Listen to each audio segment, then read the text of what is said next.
Elizabeth is a princess whose life gets turned upside down during a royal banquet.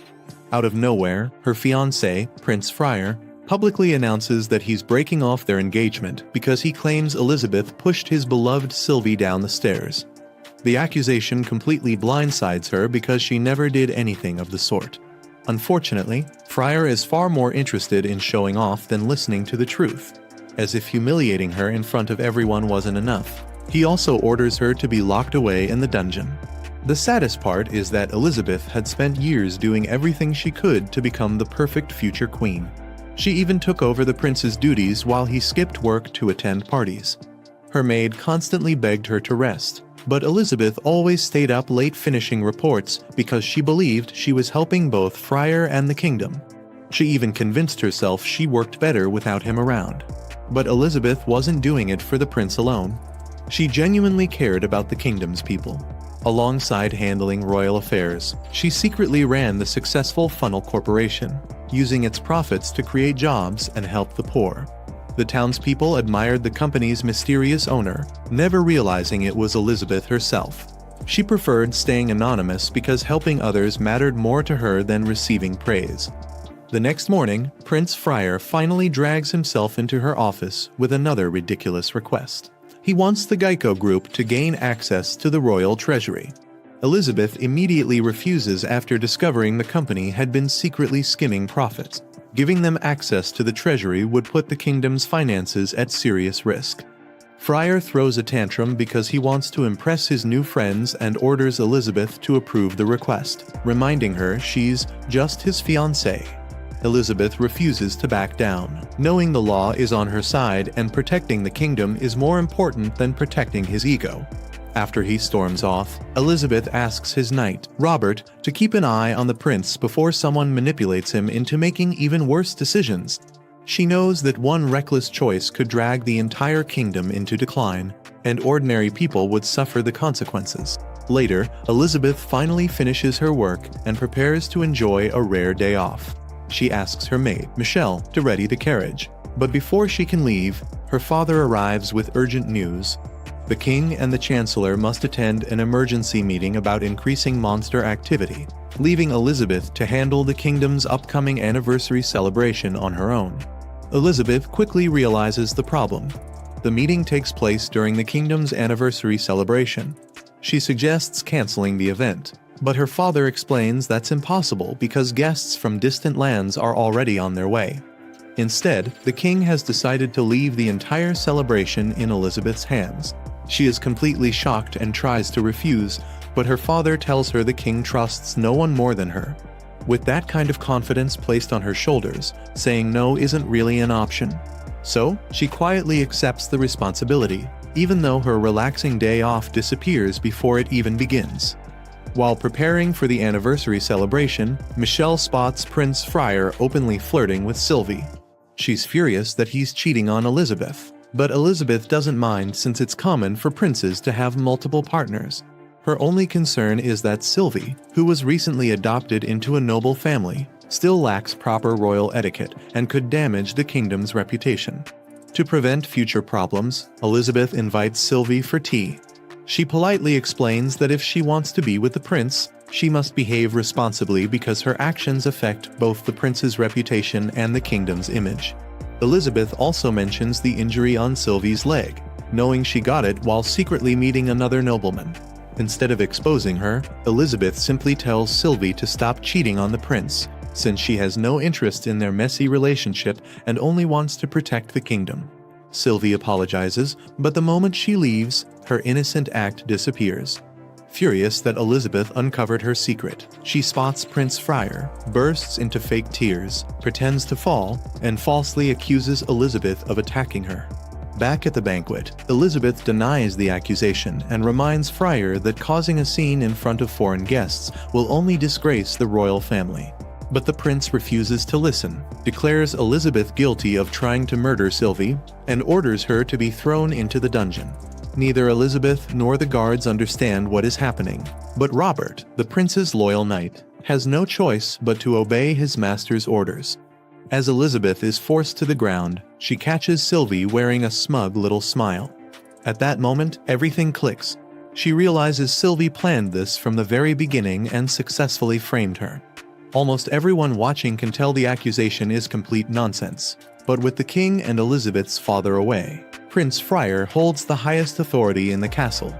No one dares challenge his command, so Elizabeth quietly accepts her fate and walks to the dungeon without resisting. When news finally reaches the king, he is completely stunned.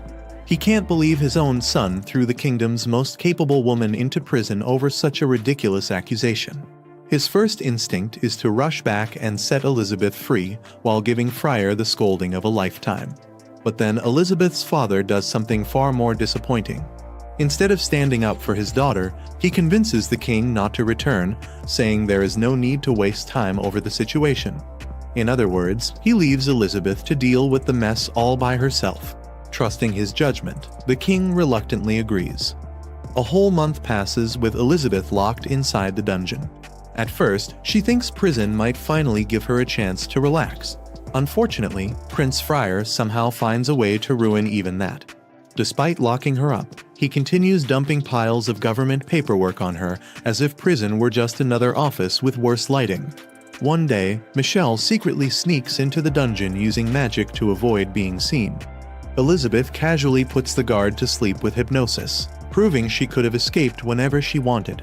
She asks Michelle whether the king or her father has finally decided to fix this misunderstanding. Instead, Michelle delivers another painful blow.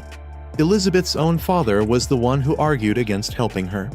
Hearing that finally opens old wounds because he has always pushed difficult responsibilities onto her while avoiding them himself. As if that wasn't bad enough, Michelle reveals that Prince Friar has also started targeting Funnel Corporation. He has labeled it the company of a traitor and plans to replace all of Elizabeth's carefully chosen executives with his own clueless followers. Elizabeth immediately realizes this will destroy the company and hurt the kingdom's economy. Michelle can't understand why Elizabeth still worries about a kingdom that has treated her like a disposable tool. Elizabeth admits she's furious about being betrayed by Friar, framed by Sylvie, and abandoned by her own father. But she insists that none of it is the fault of the ordinary people, and she doesn't want innocent citizens to suffer because of their leaders' mistakes. Then Michelle shares one final piece of news. Prince Friar and his inner circle have been spreading false rumors that Elizabeth tried to assassinate Sylvie so she could seize control of the kingdom. They have absolutely no evidence, yet the public has started believing every word. The same people Elizabeth spent years helping are now insulting her without knowing the truth. That is the final straw. For the first time in her life, Elizabeth decides she's done sacrificing herself for people who never appreciated her. She slams her fist into the wall, finally letting out all the frustration she's bottled up for years. Then she thanks Michelle for helping her realize how foolish she's been. She could have escaped this prison at any moment. She simply chose not to. In this world, everyone possesses mana, but only a select few can summon powerful divine artifacts. These magical treasures can take many forms, from swords to spears. Elizabeth's divine artifact is far more impressive. It appears as 7 magical grimoires, and one of them allows her to record and recreate virtually any kind of magic. When she's finally ready to leave, Elizabeth creates an ice clone to remain in the prison so no one notices her escape right away. Then she secretly crosses the border and visits Viscount Lucas of the neighboring empire. Lucas still can't believe Prince Friar threw away someone as talented as Elizabeth. Anyone with half a brain could see she was the real reason the kingdom had prospered for years, and he often wished someone with her abilities worked for his empire instead. So when Elizabeth suddenly appears at his doorstep, Lucas can barely believe his eyes.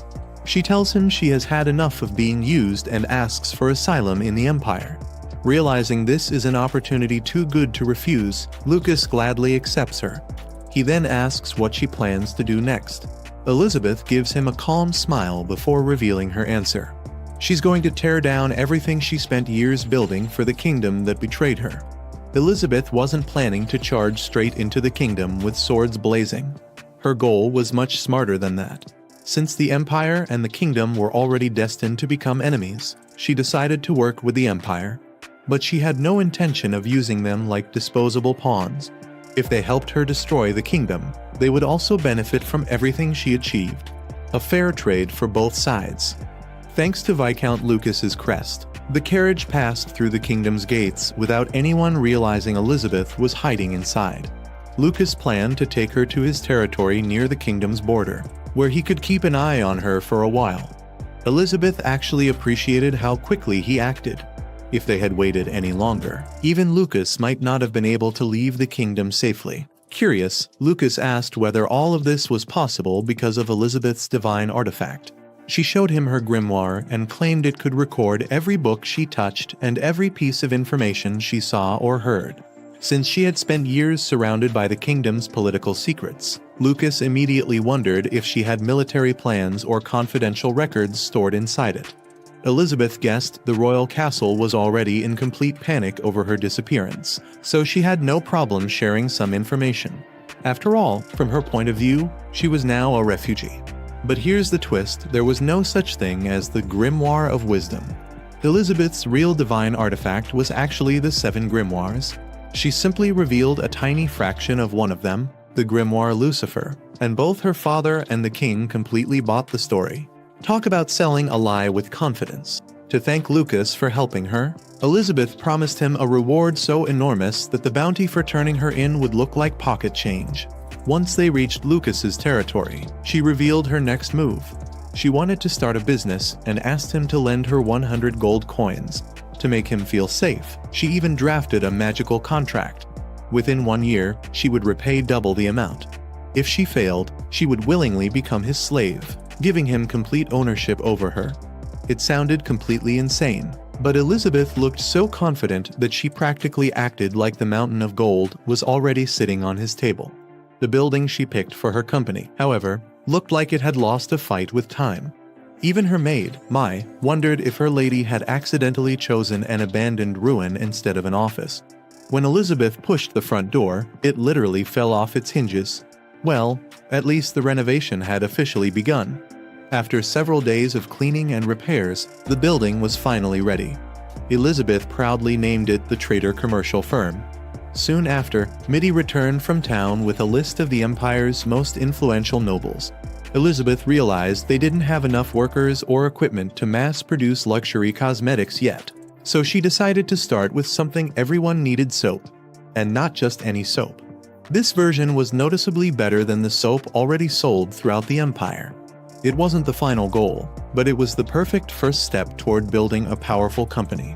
Next, Elizabeth asked her maid to contact a few important people while she visited the Church of Libris to pray for the success of her new business. During her visit, 2 little boys burst inside, excitedly telling the priest they had earned lots of money that day before running off again. The priest explained that he also ran the orphanage next door, but keeping it open had become incredibly difficult. The children knew how hard he was struggling, so they had started pulling weeds around town and cleaning the military barracks just to help support the orphanage. The priest felt guilty for relying on them, but Elizabeth reassured him that the children were simply trying to repay his kindness. She then donated several gold coins. To her, this wasn't just charity, it was smart business. Every child would grow into a future customer someday, and supporting the people raising them was simply a long-term investment. That evening, Mitty returned with good news. She had successfully delivered free soap samples to the maids working in noble households. With sales starting the next day, Elizabeth's strategy was simple. Instead of selling to everyone, she would carefully choose her customers. The soap would cost just a little more than the competitors, making it feel like a premium product. Her real goal wasn't quick profit. It was making the Trader Commercial Firm a respected brand while quietly building relationships with the empire's most powerful families. And just like that, the first step of her revenge began. 3 months later, the plan was working perfectly. Soap sales kept climbing, and customers were now placing orders for toner, skin lotion, and shampoo as well. Even then, Elizabeth refused to flood the market. Every new customer was carefully investigated first, and if they passed her inspection, they were only allowed to buy limited quantities. Sometimes, making people wait is the fastest way to make them want your product even more. As usual, Elizabeth handed Mitty some money to donate to Father Louis and several local charities before the two of them headed out for a meal. While they ate, Elizabeth reminded Mitty to keep a close eye on their competitors and, most importantly, never let the soap formula leak. Right now, that recipe was the company's greatest weapon. Part of it was locked inside the firm's safe, while the rest was kept by Elizabeth herself. Unfortunately, someone at the next table had very sharp ears. The director had been losing customers month after month because the trader commercial firm kept stealing the spotlight. Even though Elizabeth only sold to a carefully selected group of buyers, those buyers happened to be the empire's most influential socialites. Their recommendations carried so much weight that anyone who openly attacked Trader Commercial risked making powerful nobles their enemies. A man named Grants secretly listened to their conversation before reporting everything to the director of a rival company. When Grants revealed where the soap formula was supposedly stored, the director thought he had hit the jackpot. He paid Grants for the information, told him to disappear for a while, and immediately began plotting. His plan wasn't just to copy the soap. He also wanted to claim he had obtained genuine trader's soap through secret channels and sell it for several times the original price. Talk about turning theft into a business strategy. A few days later, Elizabeth received a report from the kingdom's capital. Sylvia had officially become engaged to Prince Frey, and Elizabeth herself had been declared a traitor. She knew exactly who was behind it: her own father. Duke Leiston cared more about protecting the royal family than protecting his own daughter. As long as Elizabeth remained free, he was willing to sacrifice her reputation to preserve the crown prince's honor. The news filled Elizabeth with anger, but she refused to lose focus. Her revenge was already underway, and when the time finally came, she intended to leave the kingdom with nothing but regrets. Before she could dwell on it any longer, the office doors suddenly burst open.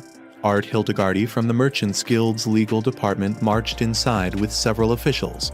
They had come to arrest Elizabeth after receiving reports that Trader Commercial was selling poisonous soap that had left customers with painful burns and sores. At the guild headquarters, Elizabeth calmly presented her records. Her documents showed that her soap contained nothing dangerous, and more importantly, the supposed victims had never even bought products from her company. When Art examined the suspicious soap, it certainly looked like Trader's soap at first glance, but the poor craftsmanship immediately gave it away. Elizabeth quickly realized what had happened. Someone had stolen part of the recipe and tried to recreate it. Luckily for her, the thieves had made one fatal mistake. The complete formula had never been stored in one place. Half of it remained locked inside the company's safe, while Elizabeth carried the other half herself. Anyone using only the stolen portion would end up creating a dangerous product instead of the real thing. It was the perfect trap for anyone foolish enough to steal it. Elizabeth then asked Art to question the victims about where they had actually purchased the fake soap. After hearing the evidence, Art realized that Trader Commercial wasn't the criminal, it was the victim. She apologized to Elizabeth and immediately went after the real culprit. Soon afterward, the rival company's director, Gazaru Jackman, was brought before the guild. Elizabeth demanded compensation for stealing her formula, damaging her company's reputation, and selling dangerous counterfeit products. Gazaru admitted everything but smugly refused to pay.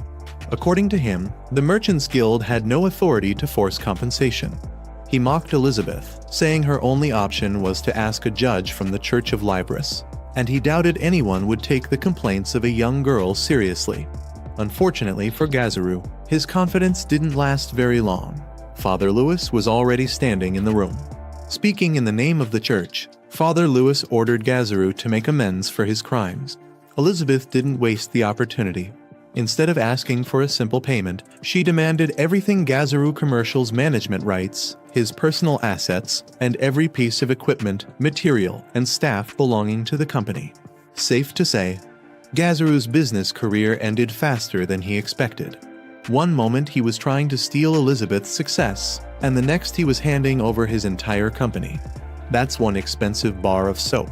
Artie then walks in and apologizes to Ellie for all the trouble they caused, but Ellie quickly shuts down her guilt.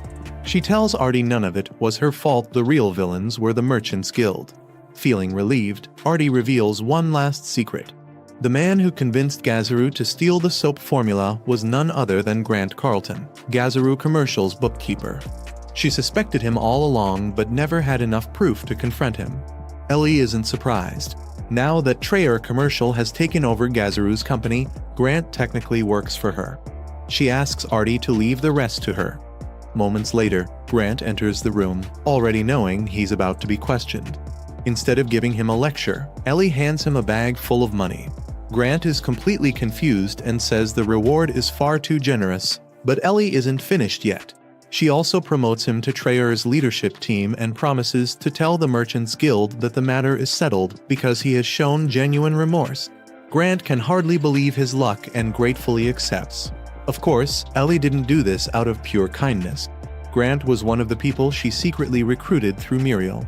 After investigating Gazaru's shady business, Ellie realized she needed someone on the inside to push him into stealing the soap formula and expose all of his crimes. Now that the plan has worked perfectly, Grant reminds Ellie about the promise she made before everything started. Grant takes Ellie to his home, where his wife is praying beside their sick daughter. She asks where he has been, terrified that their daughter is getting worse. Ellie introduces herself and explains that Grant only worked for her to save his little girl, so she hopes his wife can forgive him. Grant sadly explains that his daughter was hit by a carriage. They spent every coin they had on healing potions, but the doctors said nothing could save her. Ellie calmly says she can heal the girl herself. Grant is completely confused because Ellie isn't supposed to know healing magic. Thinking fast, she lies and says she's using a special magic item that boosts magical power. The truth is much bigger. Her divine artifact, the grimoire of Beelzebub, can copy powerful spells, including healing magic recorded from the kingdom's archbishop. Keeping that secret, Ellie casts Heal, and a warm green light surrounds the little girl. A few moments later, she slowly opens her eyes, as if she just woke up from a long nap. Grant and his wife are overwhelmed with gratitude after Ellie saves their daughter. Ellie tells them she only fulfilled her side of the deal and asks them to keep her healing ability a secret, claiming she can only use it on rare occasions. In reality, she's hiding the power of her divine artifact. With the Gazaru affair finally over, Treyer Commercial keeps growing. The company secures a major delivery route and gains loyal customers. Lucas is amazed that Ellie turned just 100 gold coins into a thriving business empire. Trusting her completely, he grants her permission to operate anywhere in the capital and across the empire, despite knowing the kingdom is searching for her.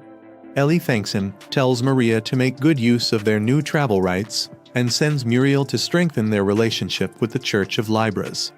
Lunoa later arrives with documents from the capital. Ellie praises her progress, but Lunoa insists she still has much to learn. After surviving the carriage accident, Lunoa awakens a rare skill called Item Analyze, allowing her to instantly assess items. Recognizing how valuable the skill is for a merchant, Ellie keeps Lunoa as her student and begins teaching her magic. As preparations for the capital begin, Ellie uses another divine artifact, the Grimoire of Belger, which allows her to make contracts with otherworldly beings. After offering a silver coin, she summons white birds and sends them to gather her trusted allies. Over the next 6 months, Treyer Commercial expands rapidly by acquiring multiple companies. Before leaving for the capital, Ellie appoints Grant as deputy director and Stua as his assistant, confident they can manage the business in her absence. Since Noble Society's social season is approaching, Ellie tells Lunoa to study hard because she isn't ready to face high society yet. During their journey, Ellie notices the road has become rough and immediately warns everyone that poorly maintained roads usually mean bandits are nearby. Moments later, an arrow flies toward Lunoa, but Ellie quickly pulls her out of danger. She steps out alone to face the bandits. After silently freezing one attacker with ice magic, she shocks the rest by defeating 3 more with nothing but her sword. The final bandit begs for mercy, claiming poverty and heavy taxes forced him into crime. Ellie remains unmoved, saying that regardless of his reasons, he still preyed on innocent travelers. She executes him without hesitation and tells the shocked Lunoa that, to a merchant, bandits are no different from goblins or orcs, they're simply threats that must be eliminated. Ellie explains to Lunoa that bandits don't just steal money from merchants, they steal lives too. If you spare them, they'll simply attack the next innocent traveler. That's why the rule is simple. When you meet bandits, you take them down. As harsh as it sounds, it's the safest choice for everyone else. As the group continues toward the capital, Mira spots a woman asking for a ride. Ellie notices she's wearing church robes and immediately stops the carriage. The traveler gratefully introduces herself as Tita, a walking nun. She explains that walking nuns travel from village to village as part of their training, healing people for free with magic. Since many remote villages have no doctors, they're highly respected. Lunoa is amazed they never charge for their services, and after a few introductions, Tita joins the journey. Along the way, Lunoa asks how Ellie knew bandits would appear. Ellie explains that the rough, poorly maintained road was the giveaway. Good rulers invest in roads because better roads mean smoother trade, more merchants, higher tax income, and a stronger economy. When roads fall apart, it's usually because the local lord is neglecting his duties. Ellie then quizzes Lunoa on what happens when roads are neglected. Lunoa correctly says trade slows and villages lose access to supplies. Tita adds that food and medicine also become more expensive in cities because transportation costs rise, hurting the entire economy. Ellie is surprised by Tita's knowledge and explains that poor roads also drive struggling farmers into banditry while forcing merchants to hire guards, making goods even more expensive. In the end, ordinary people suffer because of short-sighted rulers. Their discussion is interrupted when Muriel reports another bandit ambush. Ellie tells Muriel to protect Lunoa and Tita while she fights, but Tita insists on joining the battle. Assuming a nun wouldn't kill anyone, Ellie simply knocks out a bandit with one punch. However, when she turns around, she's shocked to find Tita has already crushed a bandit's head without hesitation. Tita cheerfully asks why Ellie hasn't finished hers yet and jokingly calls her the kind-hearted one. Ellie quickly denies that accusation, but Tita misunderstands anyway. She assumes Ellie was only holding back because a nun was watching and apologizes for making things awkward.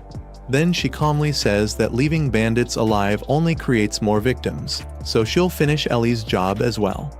Just as Tita raises her weapon, the unconscious bandit wakes up and desperately begs for mercy. Tita smiles and says that while the Lord is merciful and sinners can be forgiven, bandits don't count as people in her eyes. Therefore, they don't deserve that mercy.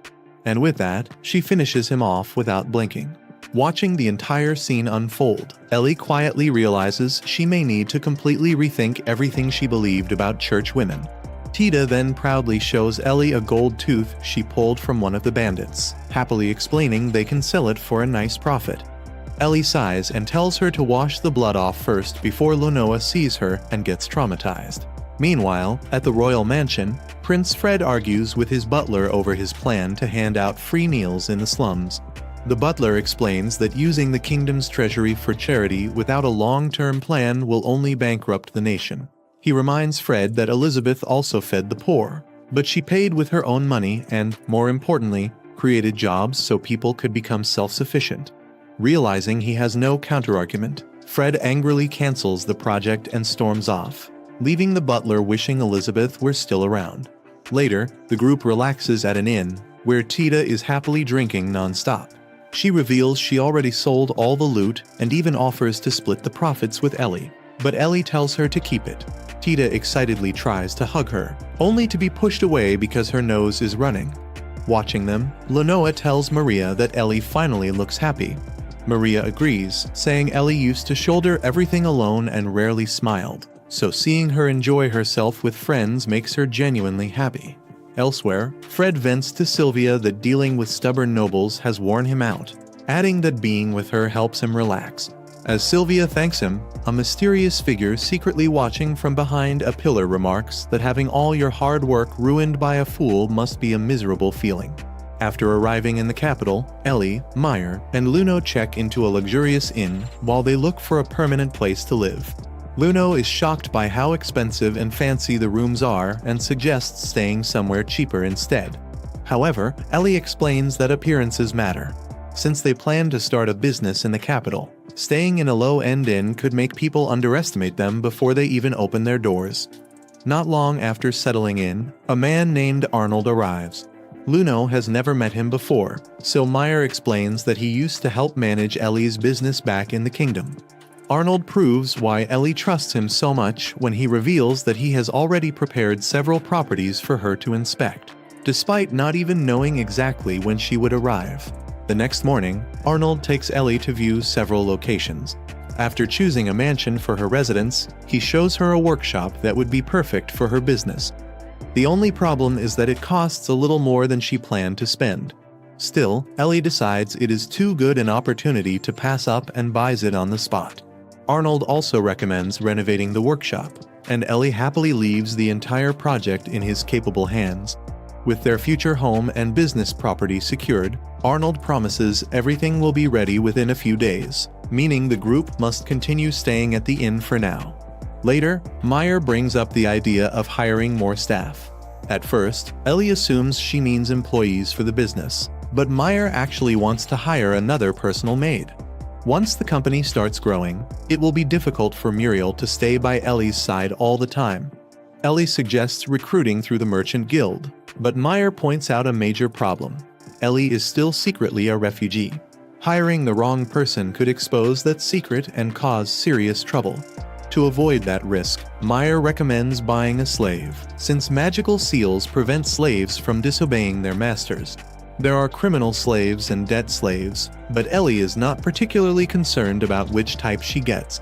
She simply needs a reliable attendant. The following day, they visit a slave market, but the experience is far from pleasant. The slaves there are thin, weak, and clearly mistreated. Luno is especially disturbed by what she sees. Ellie understands her feelings and gently tells her that she does not have to become comfortable with it, but she does need to understand the reality of the world they live in. Deciding to look elsewhere, they visit another slave trader and are immediately surprised by the difference. Instead of a gloomy atmosphere, they are greeted by a cheerful young slave sweeping outside who looks happier than some office workers on a Monday morning. The boy welcomes them to the Cedric commercial firm and escorts them inside. Ellie recognizes the name immediately. Cedric is famous throughout the Empire and is known as the Educator. One of the powerful members of the Imperial Merchant Guild Council, he supplies slaves to the Imperial Court and has built a reputation unlike any other slave trader. When the group finally meets him, Cedric casually reveals that he already knows all about Ellie and her company. Ellie is not buying the innocent act for a second. A merchant of his status would hardly keep tabs on a small business unless he already knew who she really was. Realizing Cedric likely knows she is a refugee, Ellie decides to stay cautious around him.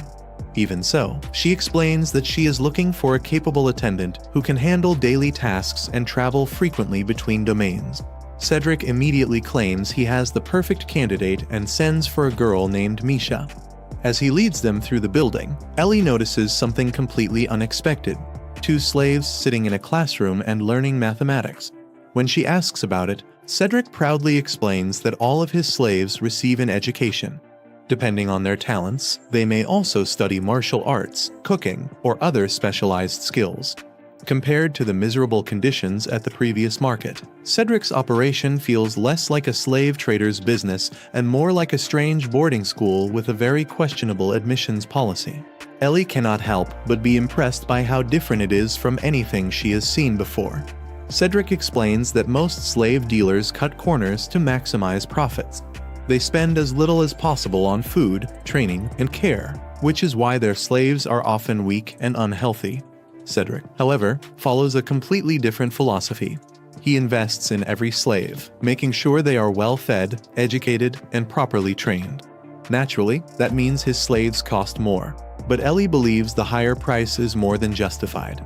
Soon, they are introduced to Misha. Cedric mentions that this is her first time meeting potential buyers, so she is understandably nervous.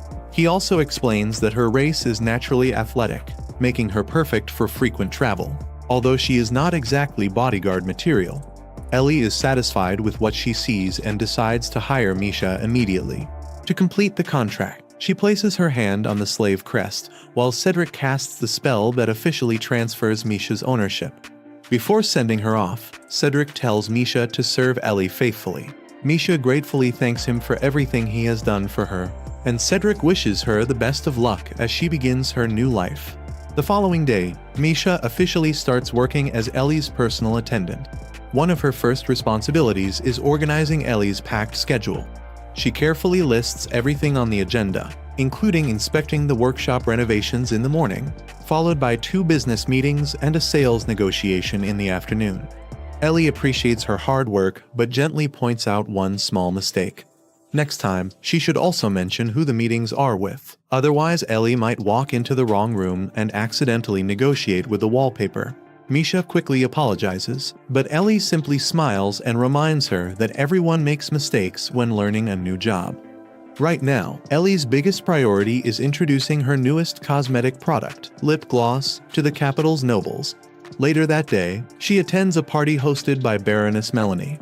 The moment Melanie spots Ellie, she excitedly calls over all of her noble friends and proudly introduces Ellie as the genius behind the cosmetics she has been using. The ladies instantly become interested because they have already seen the impressive results for themselves. Naturally, they all want to know where they can buy the products. Ellie explains that she will soon open a store in the capital, but access will be limited to members because her production is supposedly limited. To thank Melanie for introducing everyone, Ellie promises that all of her friends will receive priority memberships when the store opens. The noble ladies are thrilled. In reality, Ellie is creating artificial scarcity. Even though she can produce plenty of cosmetics, she pretends supplies are limited, turning her makeup into an exclusive status symbol. Since Melanie secured everyone early access, the nobles now owe her a favor, strengthening Ellie's relationship with one of the capital's most influential women. Ellie then unveils her new lip gloss, and Melanie instantly loves it. The other noble ladies want one as well, but Ellie tells them they can buy it after her store officially opens, guaranteeing a crowd of eager customers on opening day. After the party, Ellie and Meyer hear a commotion from a nearby alley. They discover Tita surrounded by angry gamblers accusing her of cheating them out of their money. Tita refuses to pay them back, claiming they have no proof. When the men attack, she defeats most of them herself, while Ellie knocks out the last one with a single ice bullet. As Ellie checks if she's alright, Tita accidentally admits she really was cheating. Ellie starts scolding her for gambling after promising to stay out of trouble, but Tita quickly makes up an excuse and runs away before the lecture can continue. Meanwhile, back in the kingdom, things are falling apart behind the scenes. Ellie's father summons Rosaria because the government's internal affairs have become a complete mess ever since Elizabeth disappeared. Rosaria is not surprised. Elizabeth had been quietly keeping everything running, and without her, the cracks are impossible to ignore. The prince is far too incompetent to handle the job, while Ellie's father is already overwhelmed dealing with foreign affairs. Left with no better option, he asks Rosaria to take over Elizabeth's former responsibilities. Rosaria immediately realizes he is essentially asking her to become the next Elizabeth. She has little choice but to accept because refusing would almost certainly earn her the label of traitor. Back in the Empire, Ellie enjoys a relaxed coffee with Lucas. He tells her that the Emperor recently summoned him for a personal report. Although Lucas had already informed the Emperor about Ellie before, the Emperor wanted to hear everything directly from him. Curious, Ellie asks what the Emperor thinks of her. Lucas explains that, for now, the Emperor has ordered him to simply keep watching her. Since every business venture Ellie has started has benefited the Empire, the Emperor has no reason to interfere yet. However, he still does not fully trust her. Ellie is relieved to hear that because the last thing she needs is the Emperor barging into her business plans. With that obstacle temporarily out of the way, she confidently promises Lucas that he will have a front row seat when the kingdom finally suffers the consequences of driving her away. While the kingdom is falling apart, Frey and Sylvie are too busy flirting to notice. The king can't help wondering how everything went so wrong. His advisor reminds him that once Elizabeth left the capital, there were no other candidates for crown princess, so Sylvie became Frey's only option. The king understands the logic, but he hates the outcome. He can tell Sylvie isn't fit to be queen. He would have preferred Rosaria instead since she proved she could keep the kingdom running after Elizabeth's departure. Unfortunately, Rosaria is already engaged, so that idea is off the table. Later, Frey trains with the royal knights. After beating a few of them, he smugly lectures them about how weak they are and tells them to train harder if they ever want to reach his level. The knights politely apologize, but the moment he leaves, they all breathe a sigh of relief. They secretly think Frey is a complete joke. Every duel is staged because nobody wants to embarrass him. The last knight who actually beat Frey was shipped off to a remote outpost as punishment. According to them, Frey has natural talent, but his swordsmanship is terrible because he never puts in any real effort. Unfortunately for them, Frey overhears every word. Furious and humiliated, he storms back to the castle looking for comfort from Sylvie. As soon as he arrives, he finds Sylvie crying while two royal tutors desperately beg her to attend her lessons. Frey immediately demands an explanation. Sylvie plays the victim and claims they're forcing her to do things she doesn't want to do. The tutors explain that, as the new crown princess, she must learn proper etiquette and royal duties. The only problem is that Sylvie refuses to study. Instead of encouraging her, Frey tells the tutors to leave her alone because she shouldn't have to do anything she doesn't want to do. A little later, the couple meets Chris, a merchant who brings expensive jewelry and fashionable items from the East. While admiring the gifts, Frey complains that people no longer respect him. Chris isn't exactly an expert on royal politics, but she suggests that if he wants respect, he should accomplish something impressive. In other words, prove he deserves it. Frey loves the idea and immediately thinks about earning military glory. The only issue is that the kingdom recently signed a peace treaty with the Empire, so there isn't a war to fight. While Frey is trying to think of another way to become famous, someone knocks on the door. He tells them to come back later because he's busy, but Rosaria walks in anyway, fully aware that the prince isn't doing anything useful. She can't believe he has time to shop for gifts with a merchant while everyone else is cleaning up the mess he created. Frey gets offended and reminds her that he's the crown prince. Rosaria isn't impressed. She bluntly says the only reason he has any value is because he happened to be born into the royal family.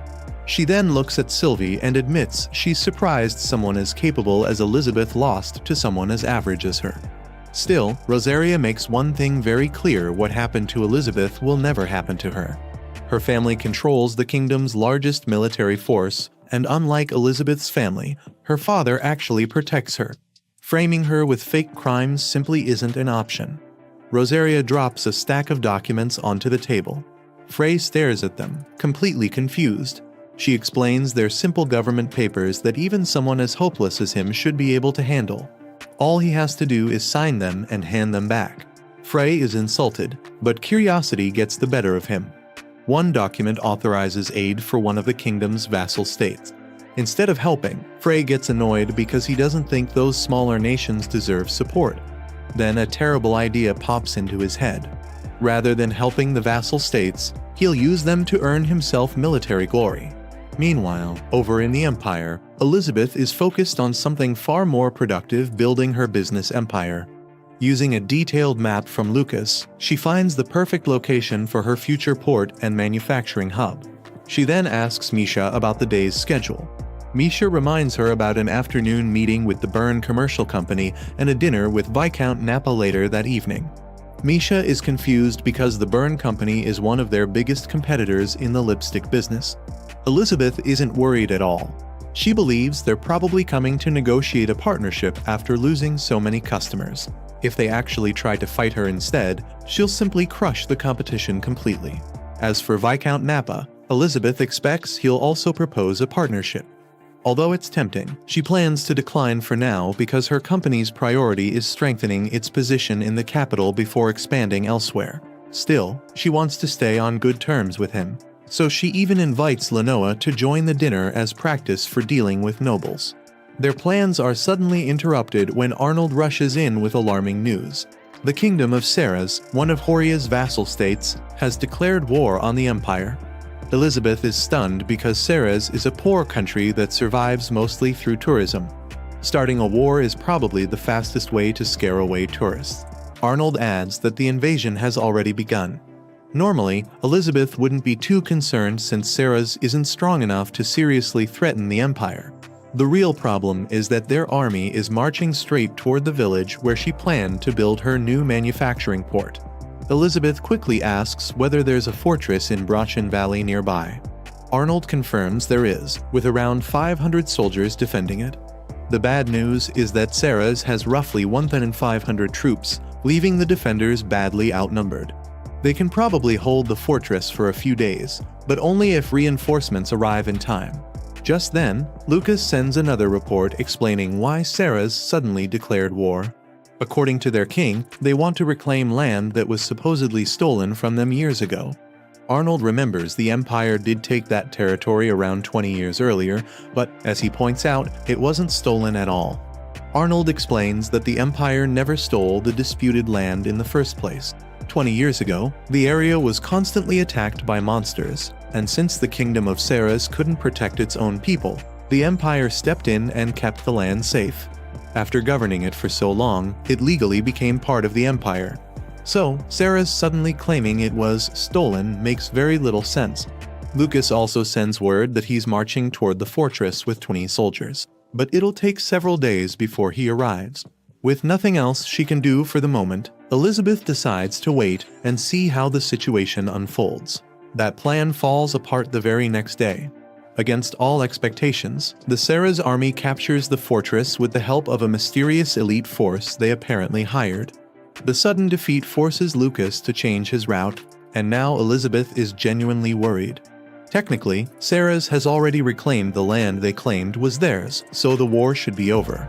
But if they use this victory as an excuse to push deeper into Imperial territory, her future business projects will be in serious danger. Left with no better option, Elizabeth decides to head to the battlefield herself. Myra quickly objects, reminding Elizabeth that showing up in person could reveal her location to the kingdom. Elizabeth knows the risk, but right now she doesn't have much of a choice. What bothers her most is that the King of Ceres has always been known as a peaceful ruler. Starting a pointless war doesn't sound like him at all, which makes the whole situation even more suspicious. The next day, Elizabeth recruits some of the strongest adventurers in the capital to join her mission. As they're preparing to leave, Elna notices everyone is only carrying 2 days' worth of supplies and wonders if that's enough. Since Elizabeth will be fighting alongside them, she decides it's time to share one of her biggest secrets. She opens her grimoire and casually pulls an entire barrel of water out of her pocket dimension. Then she explains that her magical storage contains enough food and supplies to support an army of 100 soldiers for several months. The supplies they're carrying are simply a backup in case they get separated during battle. The adventurers are stunned by what they've just witnessed, but wisely decide not to ask too many questions. After a long journey, the group finally reaches the area near Brochan Fortress. While the others set up camp, Elizabeth builds a defensive wall around their position. Just as everything seems under control, their scout, Marty, rushes back with horrifying news. She discovered a nearby village that has been completely occupied by armed soldiers. Elizabeth asks for details, and Marty grimly explains that most of the villagers have already been killed, while the few survivors are being dragged away by enemy troops. Elizabeth is horrified. Attacking innocent civilians is a war crime, and she refuses to believe the entire Ceres army would intentionally slaughter villagers. Her first thought is that a small group of rogue soldiers must have acted on their own, especially since there appear to be only 10 enemy troops in the village. Whatever the reason, Elizabeth isn't about to stand by and watch. She immediately rallies her team and orders subscribe to not miss the next part and watch the next video on screen. I heard that you addicted to them sands.